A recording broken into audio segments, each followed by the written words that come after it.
विरोध से चलते चलते उनको ये भी मालूम नहीं है कि कब वो गुजरात के विरोध पर पहुंच गए और कब देश के विरोध पर पहुंच गए। भारतीय जनता पार्टी का विरोध कोई भी कर सकता है लोकतंत्र के अंदर।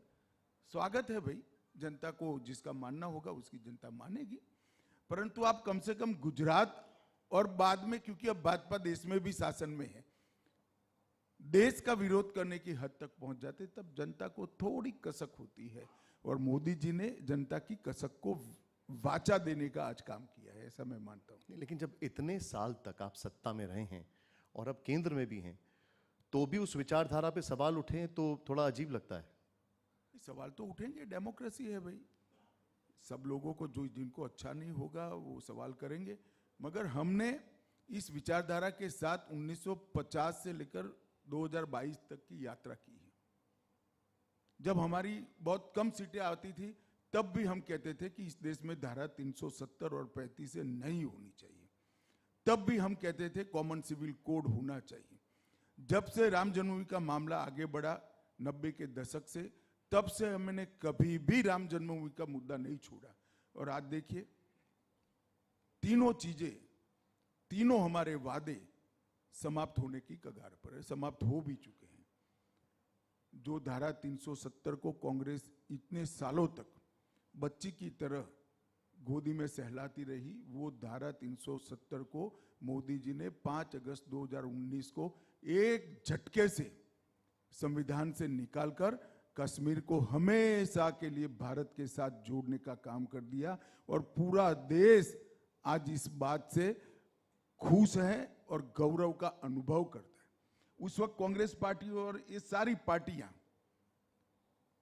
पार्लियामेंट में कहती थी कि धारा 370 हटी तो खून की नदियां बहेगी।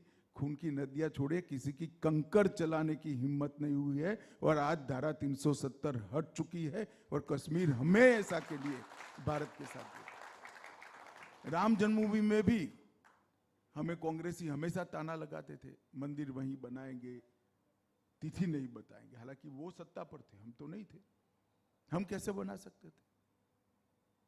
मगर शायद ताने को सुनकर ही देश की जनता ने तय कर दिया, एक बार मौका भाजपा को दो, ताना सही है या इनकी मनसा सही है। और मोदी जी ने मंदिर का भूमि पूजन कर दिया। और मैं पूरे गुजरात के मतदाताओं को कहना चाहता हूं, 2024 का आप अयोध्या का टिकट बुक करा दीजिए, वही जगह पर जहां रामलल्ला जन्मे थे, भव्य मंदिर 2024 में आपको दिखाई पड़ेगा और आप दर्शन कर पाएंगे। हमने कॉमन सिविल कोड के लिए भी, जब से हमारी पार्टी बनी, हमारे एक भी घोषणा पत्र ऐसा नहीं था कि कॉमन सिविल कोड नहीं होगा, नहीं चाहिए, हम हटाएंगे उसको। इसकी भी शुरुआत हो गई है।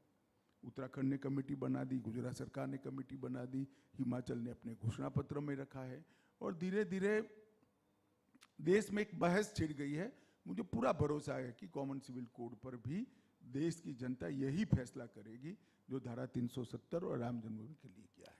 आपने अभी बताया कि एक कमेटी बनाई आपने, क्या आपको लगता है कि अगर अगली सरकार आपकी आ रही है, जैसा कि आप मान रहे हैं और मैं भी अगर उसको मानूं, तो उसके टाइम तक अगली सरकार में फिर कॉमन सिविल कोड जो है हम उसको होता हुआ देखते हैं? निश्चित ही हो जाएगा। ये कमेटी की घोषणा नहीं करी, कमेटी बन चुकी है जी, उसका अस्तित्व आ गया है। उसने सारे पक्षों से चर्चा कर अब आगे इंप्लीमेंट करना है। राजनीतिक मंशा हमारी बहुत स्पष्ट है। जब कैबिनेट ने प्रस्ताव किया है तो भारतीय जनता पार्टी की सरकार की राजनीतिक मंशा का परिचय तो हो ही गया है और हमारे निर्णय का भी परिचय हो गया है। अब फॉर्मेलिटी आगे करनी है। आप जीत रहे हैं, रिकॉर्ड तोड़ रहे हैं।